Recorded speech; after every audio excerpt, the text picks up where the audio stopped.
There are 7 techniques that Keo Katashi uses in high-speed drifting. Power over. E-brake. Clutch kick. Left foot brake. Lift off oversteer. Flick. Double brake. In this video, you will discover an in-depth tutorial on the ways of the drift. From basic movements, initiations, entries, to physics. All pertaining to drifting in Forza Horizon 6. Learn and master it here on Keo Katashi's Drift Journey.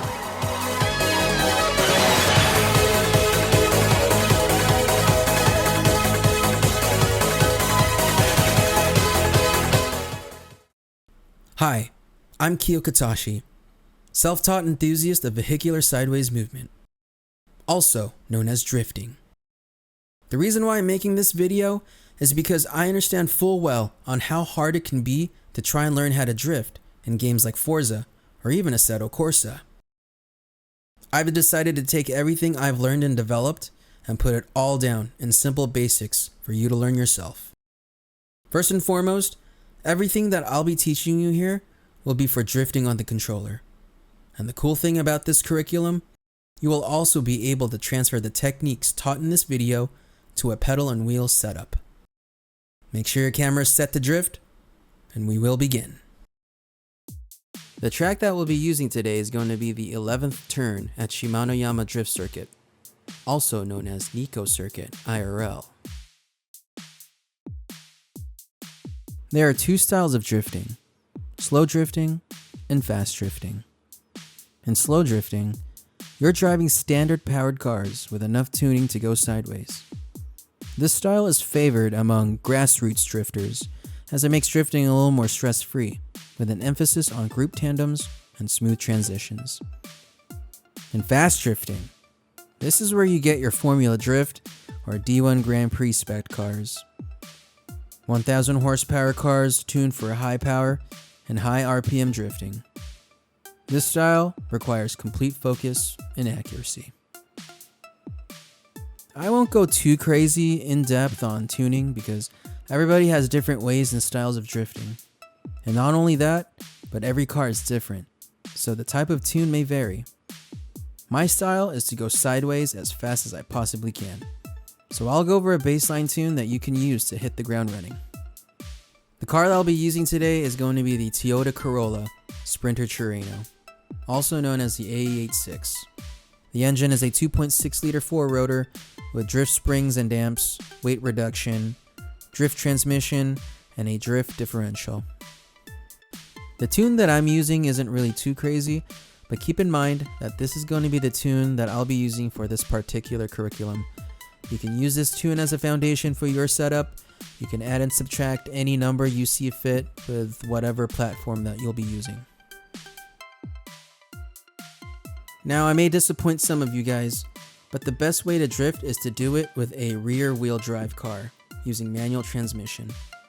I know you guys can use all-wheel drive and hit crazy drift zones with high scores, but that is not the purpose of this video. While you can drift all-wheel drive cars, that type of drivetrain will make doing tandems a bit more difficult.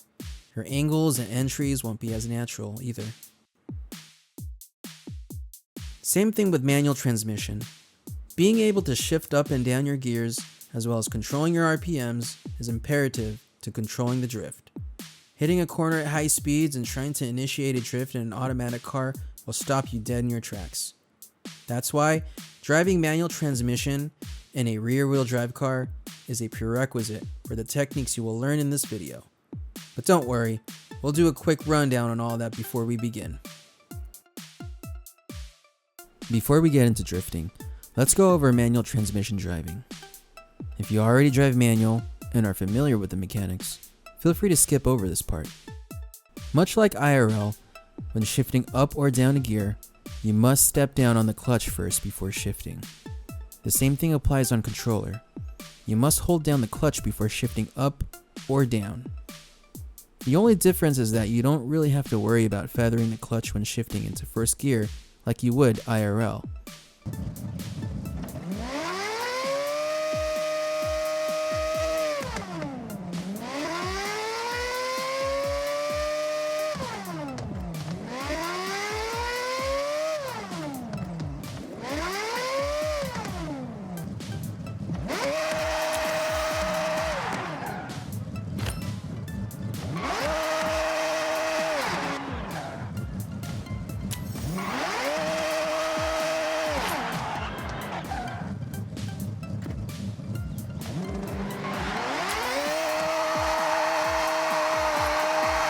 You also don't have to worry about keeping the car neutral or stalling out. However, using RPM to engage the gears and keeping within the power band still applies to Forza Horizon 6. Remember, anytime you e-brake, shift gears, or reduce speed rapidly, you must hold down the clutch first and re-engage RPMs to at least 7K or higher. High-speed drifting requires high power and high RPMs. Alright, time for techniques. Remember to have the following settings before we begin.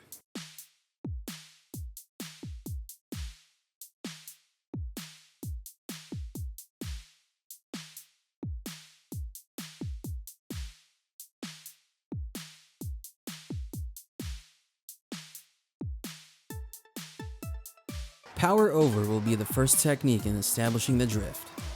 This maneuver is basically accelerating at max RPMs to the point where the rear tires are spinning faster than they can grip on the road.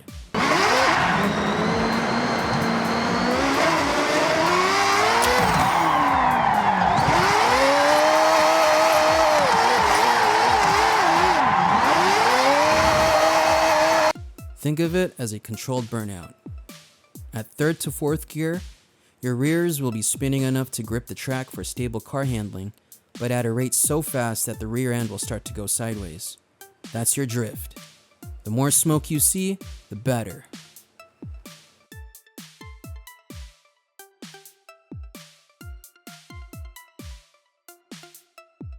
Whenever somebody thinks about drifting, the main idea that pops into everybody's head is pulling the e-brake.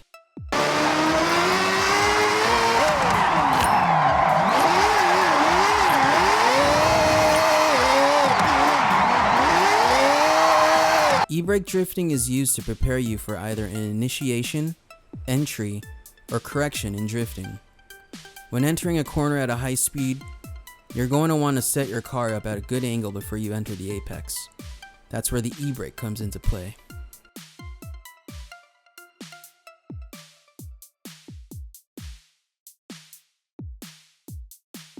Another technique that is used in IRL drifting is a maneuver called clutch kick.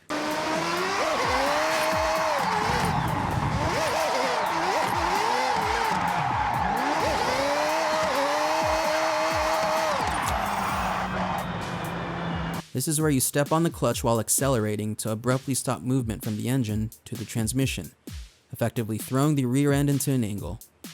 Just like e-brake, clutch kicking can set you up for the drift going into a corner, as well as correcting your angle. There will be times where you will enter a corner with less power than you started. Clutch kicking is a technique where you can try and gain some RPMs back during a drift into a corner where you would otherwise stall out due to being at a higher gear upon entry.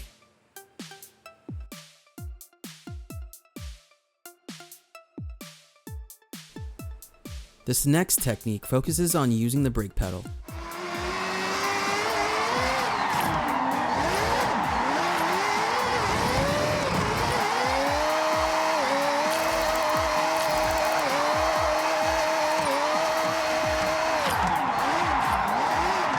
While the brakes itself isn't really used as an initiation to set up the drift, the brake pedal is often used during the drift to get the car to go deeper into the corner for those sick wall rides you often see pro drivers do.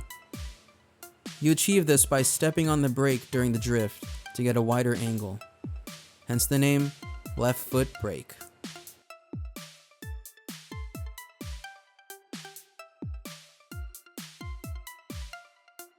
This is a technique that dates back all the way to the early days of drifting.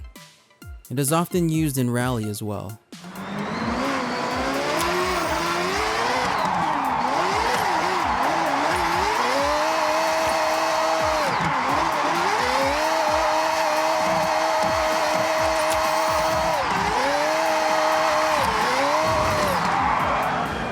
Lift off oversteer is the physical movement of what happens after you power over.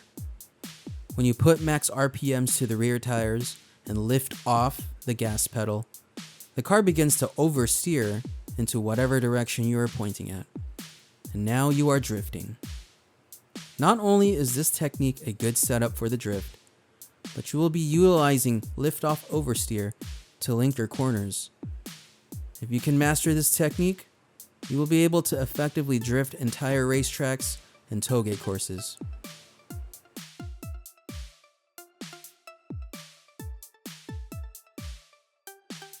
Another technique that is the poster child of anything WRC rally related is a maneuver called the flick. The official term for this move is the Scandinavian flick, but if you're a fan of the Initial D anime, you would know this move most infamously named by Keisuke Takahashi as Kansai Dorifto, or inertia drift.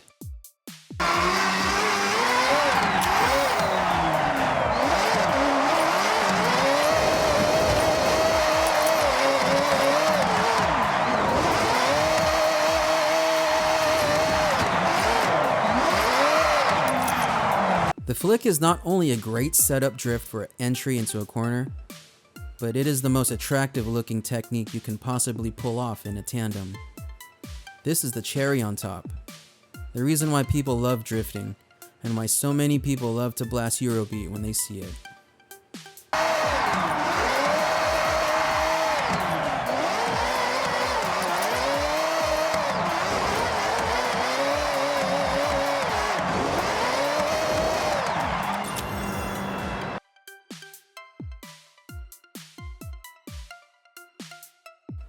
This is a technique that I learned from when I was teaching myself how to drift in Assetto Corsa, a move called double brake.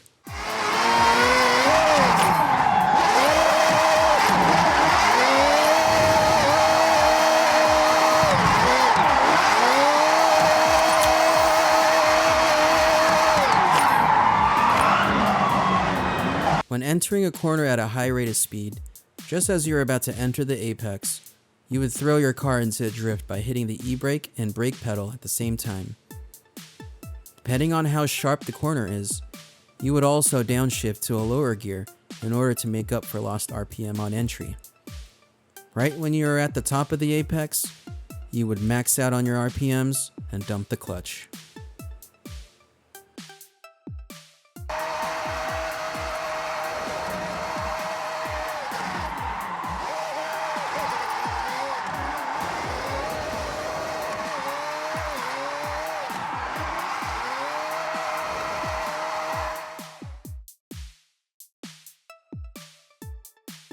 For beginner exercises, you can pretty much find any open road and start practicing donuts. Try practicing left-hand donuts and right-hand donuts using either lift-off oversteer or power over. Try doing donuts using all of your gears. See what it feels like to do a donut in first gear compared to fourth gear. And then you can move on to doing figure eights and practicing all of your 7 techniques there.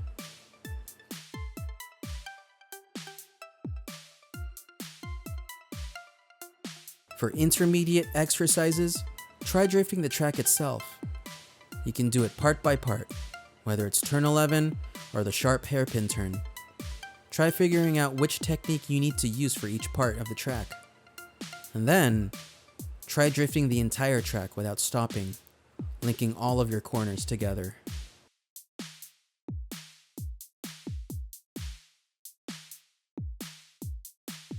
For advanced exercises, see how many times you can link the entire track without stopping, spinning out, or crashing out. How close can you get to the wall using left foot brake? What kind of angle can you create to enter the corner as fast as possible? Most importantly, you have to do all of it fast. No stopping. Try running tandems with people. See what it's like running as a lead car or a chase car. Tandems should be clean as possible. No crash outs.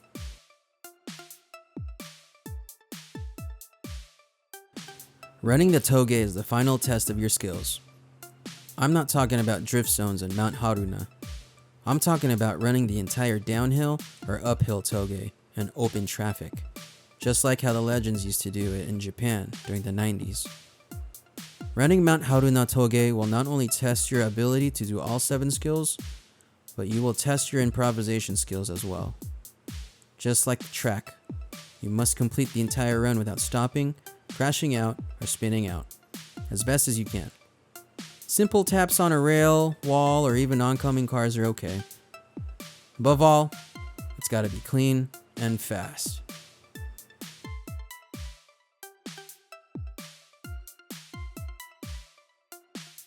I hope this video is helpful for you. I hope you're able to use the lessons taught in this video to implement it into your own programming, learning how to drift. Forza Horizon 6.